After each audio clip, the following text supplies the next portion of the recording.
Supreme court की गोल मेज conference में वकला ने जो बातें की, Lahore high court bar association Umar Bandial साहब के साथ खड़ी भी होगी, मुलाकात भी। और याद रखें ये लाहौर की जो बार है इसमें 35,000 अरकान है। चीफ जस्टिस के हाथ मजबूत हुए। अब ये चीफ जस्टिस, आपको पता है सू मोटो पर बड़ी लोग बात कर रहे हैं जी, सू मोटो। बहुत सारे लोगों को नहीं पता कि चीफ जस्टिस उमर बंदयाल ने आज तक सिर्फ 3 केसेस पर सू मोटो एक्शन लिया है। और ये सबसे अहम केस जो था वो था अरशद शरीफ का, शहीद का।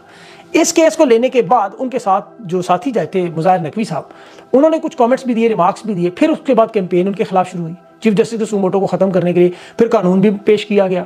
अब चीफ जस्टिस को मजबूत करने के लिए देखिए पूरा पाकिस्तान ये चाहता है कि अरशद शरीफ केस का फैसला हो, इंसाफ हो। तो दुआ करें ये मजबूत रहे। और इसके साथ साथ फिर आज़ाद कश्मीर की भी सियासत इस वक्त बड़े जोरों पे है। वहाँ तहरीक इंसाफ का पार्लिमानी इजलास जो चल रहा है और उसमें तहरीक इंसाफ के 24 अरकान सामने हैं। मज़े की बात यह है कि यहाँ पर वज़ीर-ए-आज़म का इंतखाब जो हाथ उठा कर खड़े, यानी लोटे जो है फ़ौरन पकड़े जाएंगे। इन हालात में बैरिस्टर सुल्तान जो है उनके बारे में कहा जा रहा है कि वो कुछ थोड़ी सी वारदात करने की कोशिश कर रहे हैं।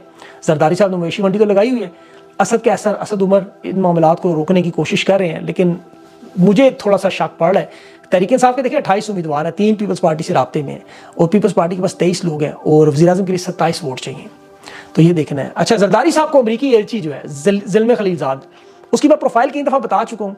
बस ये समझ लें कि पाकिस्तान अफगानिस्तान के मामलात को गहराई से जो जानने वाला शख्स है वो है ज़िल्मे खलीलज़ाद। इसने हाल ही में कुछ ट्वीट्स की। कल आसिफ अली जरदारी ने इसे CIA का एजेंट कह दिया।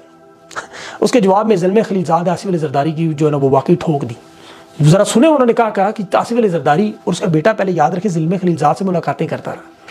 ये उन्हें अब डर पड़ गया कि ये पोल खोल देंगे, क्योंकि आपको याद होगा जब ये रजीम चेंज ऑपरेशन हुई तो उस वक्त बिलावल फ़ौरन अमेरिका चला गया था। किस किस से मिला, ये मंसूबा कैसे बना, ये तमाम मालूमात ज़िल्मे खलीलज़ाद के पास मौजूद है। और मेरी दुआ है कि आसिफ अली जरदारी मजीद इस ट्वीट का जवाब दे, कोई बात करे, ताकि ज़िल्मे खलीलज़ाद ये सारे पोल खोलना शुरू करे। अभी आसिफ अली जरदारी को उसने साफ मिस्टर 10% का, और देखें उसने ये कहा मैं किसी मुल्क का एजेंट नहीं हूँ, मुझे पाकिस्तान के हालात पर तशवीश है जिसका मैंने इजहार किया है, और मैं 10% तुम्हें अपनी बीवी की लेगेसी जो इज़्ज़त कायम रखनी चाहिए, 22 करोड़ लोगों को नुकसान ना पहुँचाओ। मैं तुम्हारी तरह नहीं हूँ कि मेरे दुनिया भर के ममालिक में महलात मौजूद है। मैंने सिर्फ ये कहा कानून फॉलो करो, सुप्रीम कोर्ट को तकसीम ना करो, इसके फैसले मानो। बड़ी इंपॉर्टेंट बात है। अब ये बात सामने आ चुकी है कि सुप्रीम कोर्ट में से जो तकसीम हो रही है उसके पीछे आसिफ अली जरदारी है। अंदाज़ा करें अब आप। इसके साथ साथ फिर शहबाज शरीफ का भी एक बयान सामने आ गया कि चीफ ऑफ आर्मी स्टाफ जो है उन्होंने क्रेडिट दे रहे हैं उन्हें, सैयद आसिम मुनीर साहब को, कि उनकी वजह से हमें पैसे मिल रहे हैं अरब अमारात और सऊदी अरब से, IMF से। देखिए पाकिस्तान को 1.1 अरब डॉलर चाहिए। हालत ये है कि वज़ीर-ए-आज़म और वज़ीर ख़ज़ाना जो अपने आप को बड़े माहिर और मुस्तनद समझते रहे कि जो दुनिया का हर मुल्क उन्हें पैसे दे देगा, दोस्त मालिक ये कर देंगे, रजीम चेंज ऑपरेशन जो हुआ, अब आर्मी चीफ को जाकर गारंटियाँ देनी पड़ रही हैं। तो क्या वैल्यू इस हुकूमत की रह चुकी है आपके सामने। चीन के अभी 2 अरब डॉलर के कर्जे जो रोल ओवर नहीं हुए, और पेट्रोल में उन्होंने 10 रुपये का इजाफा कर दिया। मईशत ये किसी सूरत में नहीं संभाल सकते, ये मैं आपको लिख के दे सकता हूँ, क्योंकि इनके पास कोई मंसूबा नहीं, कोई प्लान नहीं, सवाए लुटो तो फुटो। यही वजह है कि नवाज शरीफ इन हालात में पाकिस्तान आने को तैयार नहीं है। अच्छा, मैं वो 2 इंटरनेशनल खबरें भी आपके सामने रख दूँ। एक तो चीन ने जो अफगानिस्तान में 10 अरब डॉलर की जो बराह रास्त सरमायाकारी करने के लिए, लिथियम ज़खायर निकालने के लिए मुआहदा किया। अब वो अफगानिस्तान में देखें 1,20,000 नौकरियां, और 20% अफगानिस्तान को मिलेगा भी उसका। और याद रखें ये लिथियम के ज़खायर चीन में अफगानिस्तान में 1 खरब डॉलर की मालियत के मौजूद है, और लिथियम जिसके पास होगी वो दुनिया में हुक्मरानी का दावा करेगा। यही वजह है हिंदुस्तान ने बड़ा जश्न मनाया था कश्मीर में। ये मोबाइल फ़ोन से लेकर खला में जाने वाले सैटेलाइट तक चीज़ें इस्तेमाल हो रही हैं।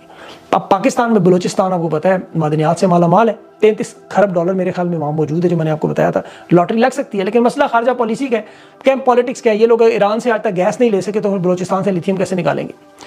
और ये मामला इसलिए बड़ा गंभीर है। सूडान की हालत में बात करते हैं, बड़ा अहम मामला है, और वहाँ फौज और पैरामिलिट्री फोर्सेस के दरमियान लड़ाई चल रही है।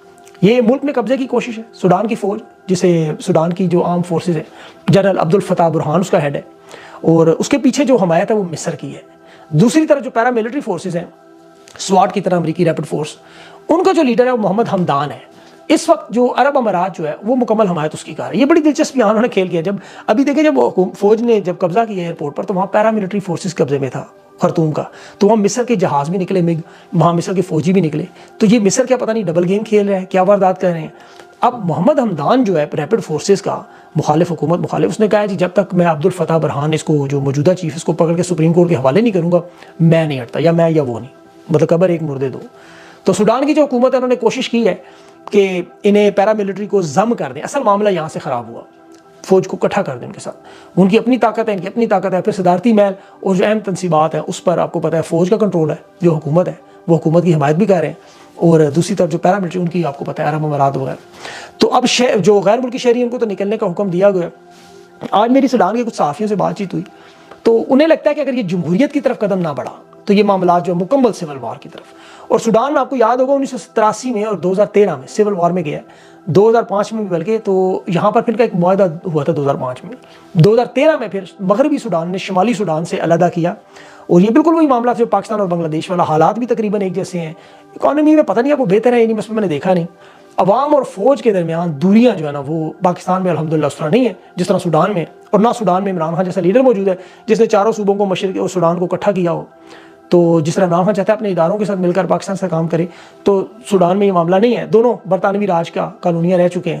اب وہاں پہ 60 کے قریب گروپ موجود ہے, یہاں پہ بھی بے تحاشا علیحدگی پسند گروپ موجود ہے. اس لیے معاملہ بڑا گمبھیر ہے, حالات بالکل تقریباً ہیں جیسے ہیں, لیکن اللہ سے دعا ہے کہ اللہ تعالیٰ پاکستان کو بالکل سوڈان کی طرح نہ بنائے بلکہ کسی ترقی یافتہ ملک کی طرح میں کامیاب کرے. دعا کریں, رمضان کے مہینے اللہ پاکستان پر اپنا رحم کرے. اگلی ویڈیو تک کے لیے مجھے اجازت دیں. اللہ